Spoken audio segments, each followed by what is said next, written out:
Friends வாங்க, நல்லா இருக்கீங்களா? எனக்கு என்ன செய்ய போகிறோம்னா மேகி கிண்ட போகிறேன். சூப்பராக எப்படின்னு பார்ப்போமா?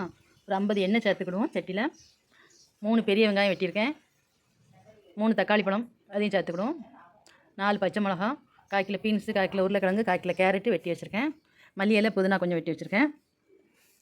வெங்காயம் தக்காளி வதங்கின உடனே 1 ஸ்பூன் இஞ்சி வெள்ளைப்பூடி சேர்த்துக்கிடுவோம். நல்லா வதக்கிட்டு காய்கறி எல்லாம் அதிலே எண்ணெயிலே சேர்த்து மல்லி இலையும் சேர்த்து நல்லா வதங்கட்டும். தேவைக்கு உப்பு சேர்த்துக்கிடுவோம். அந்த உப்பு சேர்த்து அந்த எண்ணெயிலே வேகணும் காய்கறி. மேகியில் உள்ள மசாலாவும் நம்ம வீட்டு மசாலா வத்தப்பொடி மட்டும்தான் சேர்த்துருக்கேன், 1 ஸ்பூன், வேறு எதுவுமே சேர்க்கலாம். டேஸ்ட்டு சூப்பராக இருக்கும். இப்போ நல்லா எண்ணெயிலே வதங்கிட்டு ஒரு மேகிக்கு 1 கிளாஸ் தண்ணின்னு 10 மேகி எடுத்துருக்கேன். 10 கிளாஸ் சின்ன கிளாஸ் தண்ணி வச்சுருக்கேன். கொதிக்கட்டும். 2 முட்டை உடச்சி வச்சுருக்கேன். இப்போ தண்ணி சூடு வந்துட்டு மேகி போட்டு கிண்டிக்கிடுவோம். தண்ணி வற்றின உடனே 2 முட்டையை உடச்சி ஊற்றிக்கிடுவோம்.